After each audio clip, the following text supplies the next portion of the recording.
Hi, this is Paul, and this is Rough Draft for Sunday, where I run through the current version of my Sunday sermon. And as it would be, this week's commandment is, "You shall not steal." And of course, I started working on this sermon after Tuesday, and all of the election back and forth. And so, you shall not steal an election. I'm not pointing at one side or the other because there's plenty of finger pointing going both ways, depending on who is declared and by what date. And I don't know if this will be different by Sunday or Saturday when I post this, but we will find out. And usually both sides point to this: Trump versus Clinton, Gore versus Bush. But let's pause for a minute and ask, well, look at, while we're using this word steal. And is an election a thing? Yeah, it's a thing, but it's a weird thing. It's a sort of thing. And I always learn these fancy words from John Vervaeke. It's kind of a hyper object. You don't really hold an election in your hand. You participate in it. And it's this process. And it's in what realm is an election a thing? Now, this is one of those commandments, as I mentioned last week, that everyone looks at and says, well, I know what this means. This is obvious.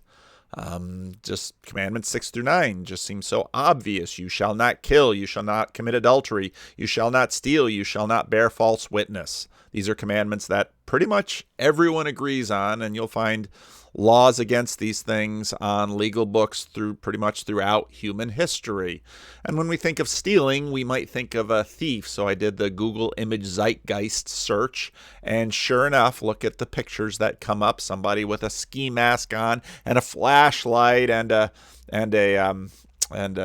pillowcase and breaking into houses to get your stuff.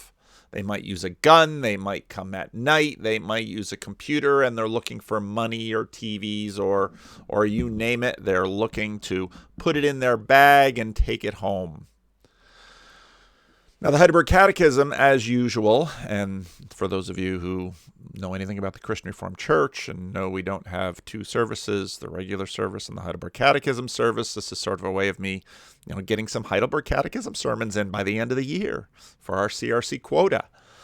What does God forbid in the 8th commandment? God forbids not only outright theft and robbery, punishable by law, but in God's sight, theft also includes all scheming and swindling in order to get our neighbor's goods for ourselves, whether by force or means that appear legitimate, such as inaccurate measurements of weight, size, or volume.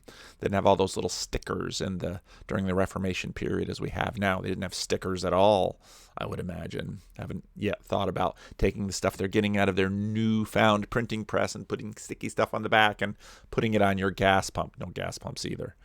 Fraudulent merchandising, counterfeit money, excessive interest, and any other means forbidden by God. In addition, God forbids all greed and pointless squandering of his gifts. And again, as you've noted, many times the Heidelberg Catechism broadens and extends the commandment. And as we've seen with many of the commandments, their original context was quite interesting. Now, again, as we've noted, the commandments are ordered. No other gods before me. Don't reduce God to a representation from creation. Don't lift up God's name upon a lie. Keep a weekly witness to the goal of creation, Sabbath rest. Prioritize your love of neighbor to the most godlike neighbor, your parents. Don't commit murder. Don't commit adultery. And now, don't steal. But a number of scholars, and in fact, Jacob on the Discord server said, oh, I know what this commandment means. And I said, what? And sure enough, I'd been reading about this in all my commentaries of scholarly learning that I keep behind me in the little corner studio of my office. Some believe that originally the force of this commandment was against kidnapping, stealing people.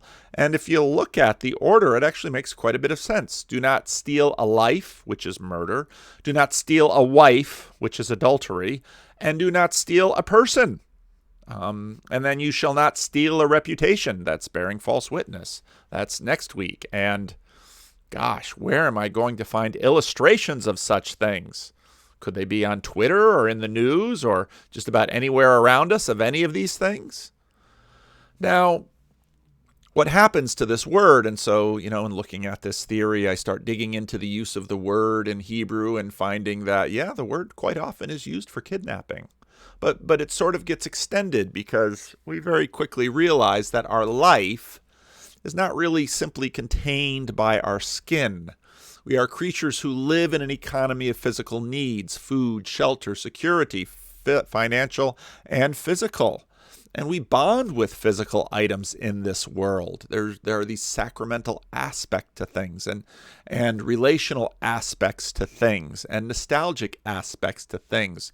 In fact, we time travel through photographs and tokens. And so things very much matter to us, not only in terms of our sense of physical well-being, but emotional well-being. And that's pretty much true of all of us. Now, what is ownership? It seems pretty much throughout the Old Testament and in many of the surrounding cultures, the idea of personal property is pretty much taken for granted. People could own sheep. People could own clothing. People could own a house. They could own property. And we see this pretty much throughout the cultural areas with which the people during the Mosaic Code and on throughout in the ancient Near East were pretty much accustomed to. What is interesting, however, is that some of the ideas about wealth sort of change in the Old and New Testament. Access and control of wealth, I'll define as access or control of more than an average amount of the physical world. Now, in the Old Testament, wealth or success is a sign of God's blessing in your life, and you can see that in Abraham, in Isaac, in Jacob, in Job, in David, and Solomon. If you are a wealthy person, it shows that God has smiled upon you and blessed you wealthily. It's in some ways rather karmic. You can infer God's favor upon you. But the Old Testament isn't completely down with that, because in many places in the Psalms and in other books from the Hebrew prophets, they wonder with God, now, why have you blessed these evil people over here? And as Israel is increasingly subjected to the power and wealth of greater empires than her own, and who also seem to be morally inferior to Israel believing herself to very much be the apple of God's eye, God's chosen people to whom God has given the law, why would God seem to give so much power and wealth to other nations and less so to his chosen people? Now some of this is worked through in the story of Job, where Job has all of this wealth, and the Lord says to Satan, who's going to and fro, have you considered my servant Job? And Satan says, well, it's because you bless him so much. And God says, okay, take away the stuff, and then take away his health, and see what he does. And that, of course, opens up a whole new conversation. Now, the New Testament, you can see this conversation get played with and sort of adapted and adopted in some new ways. Jesus, very much says some things about wealth which are rather startling from an Old Testament perspective. It's easier for a camel to go through the eye of the needle than a rich man to enter the kingdom of heaven. And this takes his disciples by surprise, because they, of course, have been paying a lot of attention to the Old Testament. Well, if that's true to the people for whom it seems God has been smiling, well, what chance do those of us who have less stuff have? Jesus is very careful. He says, beware of all kinds of greed. It can lead you astray. And, of course, the Heidelberg Catechism has picked up on that. And Jesus is very clear about don't lay up for yourselves treasures, heaps on earth, where moth and rust can consume.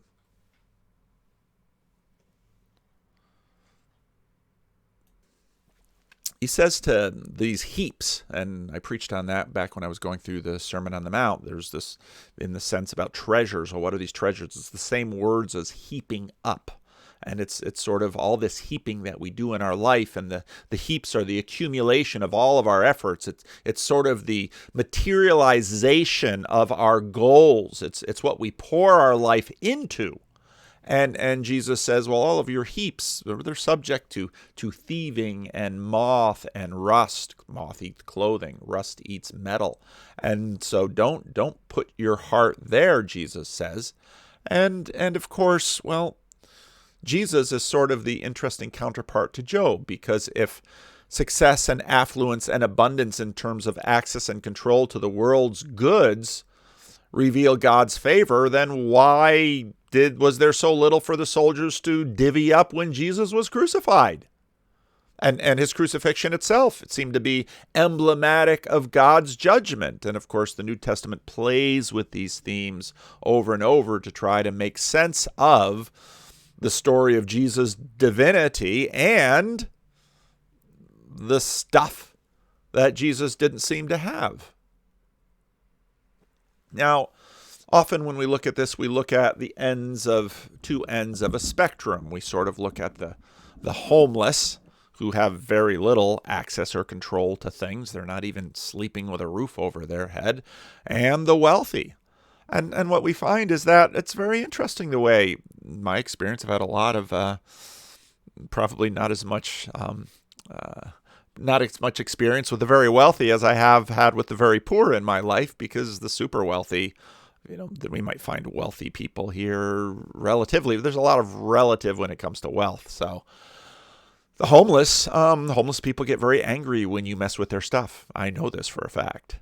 And because we'd say, well, quite reasonably, it's all they have. It's what they've invested themselves into. But I've also seen homeless people are sometimes the most generous, and sort of like the widow's mite. They can't say no to each other often. And there's a sort of a complex aspect to that in terms of life on the streets. I've seen them share money, food, drugs. It's sort of a code of conduct on the street that you'd better share. Otherwise, people won't share with you. And I often talk to homeless people, about this sort of economy of sharing, that they can be extraordinarily generous sometimes with the little that they have. The wealthy, on the other hand, Donald Trump paid $750 in taxes one year, at least in income tax. And I thought, I paid a lot more than that. And I tend to think Donald Trump with his big jet with Trump on the side of it, once he's either in a few months or a few years, when he's done flying around at taxpayers' expense, he'll go back to flying on his own jet again. And it's like, well, wow. But at the same time, I've seen wealthy people be extraordinarily generous. There was one man that I knew in the Dominican Republic who moved there, and he basically was spending all of his money putting cement floors in poor people's homes. And I sat him down and I talked to him one day, and I said, what are you going to do? You're burning through all your money just helping these people. And I just kind of understood the cultural dynamics. I said, I know you're trying to start a loan program where these poor people are going to, slowly chip back and pay back, and that'll put more floors in more poor people's houses, but it ain't going to work because they see you as a very wealthy man and they're not going to give you money back. And that's exactly what happened. He spent through all his money, had to move back to the States and get a job. But he said, I don't really care. I said, what do you mean you don't care? He says, after you've made $1 million and lost that $1 million, money's just kind of a thing. And so he decided he would spend his life just trying to help poor people have a little better life. And even if it cost him everything, he said, that's okay. I'll go back and get more. And he did. This leads us to the question about what is real. And Jesus challenges his listeners on this more than anyone else, I think. What good is it for someone to gain the whole world, the cosmos, all the stuff of this world, and yet forfeit their soul? And that's their psyche, their psyche, their life, their self. And Jesus says, and he lived this way. He didn't heap up for himself all kinds of wealth or security. When he was crucified, the best he had was one piece of cloth that the soldiers looked at and said, let's not tear this. Let's cast lots and figure out who gets it. And Jesus very much warns, where your heap is, there will your heart be. And so he says, be mindful of the stuff we accumulate. And, but now we're connecting it to the commandment, do not steal. And the Heidelberg Catechism says, think about this, because, what is really real? What do you spend your life towards heaping up, and towards what? And can you keep it? The goals are usually immaterial anyway. They're visions of security or prosperity or well-being, and the stuff is usually instrumental to these goals. And what we find from the Heidelberg Catechism, question and answer 111, is very much sort of, what is the physical world for, this cosmos? What does God require of you in this commandment? That I do whatever I can for my neighbor's good. That I treat others as I would like them to treat me. This is, of course, the sermon that Freddie hears every week if you listen to the Freddie and Paul show. Treat others as you'd like to be treated, the golden rule. Freddie, week after week, says, Freddie, what'd you hear this week from my sermon? Treat others as you'd like them to be, as you'd like to be treated. Well, it's not a bad thing to hear each week. I'm not sure I say it every week, but it's right here. And that I work faithfully so that I might share with those in need. In other words, that there's something of a motivation to build your wealth so that you can use your wealth for the benefit of others. Now, this might seem strange because we do live in a world of gigantic wealth inequality. Now, we might look at this, just sort of be aghast by it, but it is not new by any means. I would say that the world has always been this way. And so here's this one graphic with, these 1, 2, 3, 4, 5, 6, 7, 8 individuals, some of them quite young, like Mark Zuckerberg, Jeff Bezos, who have enormous amounts of wealth.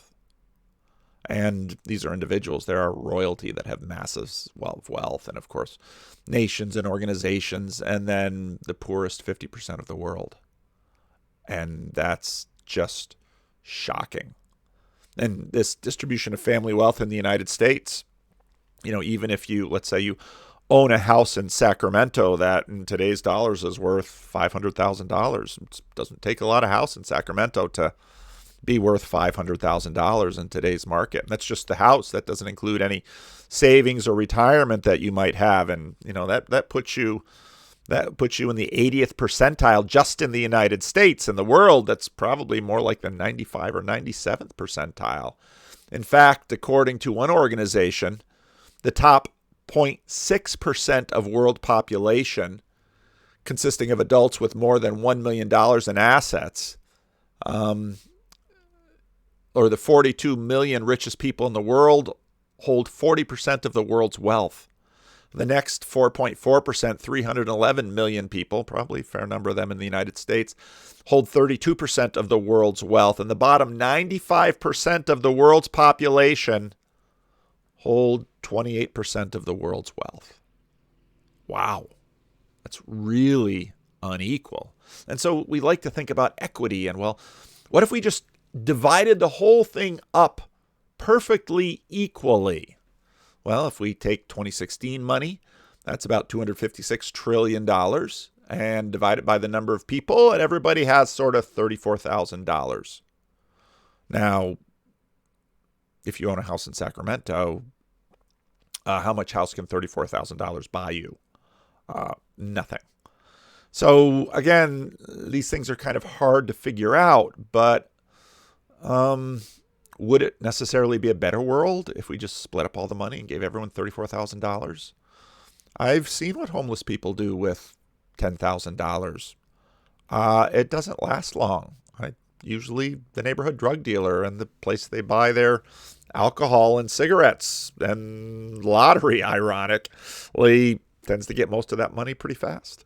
So I tend to think that if you actually just sort of spread the money around in the world, I don't know if the world would be a better place. In some ways, maybe. In some ways, maybe not. But very quickly, the inequality would start to manifest itself almost right away. And would all the money in the world then really actually go for the good of our neighbor? Now, the book of Philippians says the proper way to think about this is how we think about our relationships with one another. And your relationships with one another have the same mindset as Christ Jesus, who being in very nature God, did not consider equality with God as something to be used to his own advantage. Rather, he made himself nothing by taking the very nature of a servant, being made in human likeness, And being found in appearance as a man, he humbled himself by becoming obedient to death, even death on a cross. Now, in terms of Jesus' mission, it did not include heaping up wealth. He was buried by Joseph of Arimathea, who had heaped up wealth, and Nicodemus, who was probably more wealthy than average amongst his people too. And Jesus himself lived pretty much from, as the gospel tells us, supported by certain wealthy women who likely were widows, who were probably given in marriage when they were 13 or 15 or 16 years old, probably to men who were in their 30s and 40s, who died sometime in their 40s or 50s, leaving their considerable amount of wealth to their widows, who then went on to use it for Jesus. And this is sort of the way the world works. And so the message here is not necessarily heap up money for yourself, or don't heap up money for yourself, but do not steal. How do you manage what God has given you in terms of your agency and control for the good of your neighbor? And the witness that Jesus gives is that's exactly how he lived. Now, you might not be one of the 8 people on this list. My guess is none of these 8 people will hear this rough draft for this sermon or the sermon itself. None of these individuals are members of Living Stones Church in Sacramento. I know that may come as a shock, but it's true. Now, God has given you authority and control over a degree of wealth. And some of that wealth might be your time, your money. And the question is, do you bless the world with it? Because that's what it's for. Now, you've been given freedom to do this in lots of different ways. And, because I'm speaking to lots of different people right now, I'm not going to say, you do this and you do that and you do this and you do that. You know your situation better than I do. And so I just challenge you to think about it. Each of us will be called to account for what we've done with our health, our wealth, our time, and love the Lord your God with all your heart, soul, mind, and strength, and love your neighbor as yourself. And use whatever it is in the way that you move around the things of this world towards that end. And if you think about it, not so much as necessarily a burden, but think about it as an exciting experiment or freedom, it can be kind of fun. A little story that Jesus told. Again, the end of the kingdom. It will be like a man going on a journey who called his servants and entrusted his wealth to them. To one he gave 5 bags of gold, to another 2 bags, and to another 1 bag, each according to his ability. Then he went on his journey. And the man who had received 5 bags of gold went at once and put his money to work and gained 5 bags more. So also the one with 2 bags of gold gained 2 more. But the one who had received 1 bag went off, dug a hole in the ground, and hid his master's money. After a long time, the master of those servants returned and settled accounts with them. The man who had received 5 bags of gold brought the other 5. Master, he said, you entrusted with 5 bags of gold. See, I have gained 5 more. His master replied, well done, good and faithful servant. You have been faithful with a few things. I will put you in charge of many things.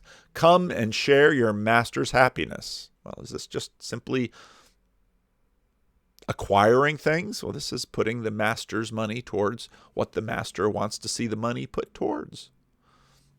The man with 2 bags came and said, Master, you entrusted me with 2 bags of gold. I have gained 2 more. His master replied, well done, good and faithful servant. You have been faithful with a few things. I will put you in charge of many things. Come and share your master's happiness. Then a man who received 1 bag of gold came. Master, he said, I knew that you're a hard man, harvesting where you have not sown, and gathering where you have not scattered seed. So I was afraid, and I went out and I hid your gold in the ground. See, here is what belongs to you. His master replied, you wicked and lazy servant.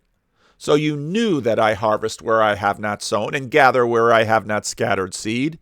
Well then, you should have put my money on deposit with the bankers, so that when I returned, I would have at least received it back with interest.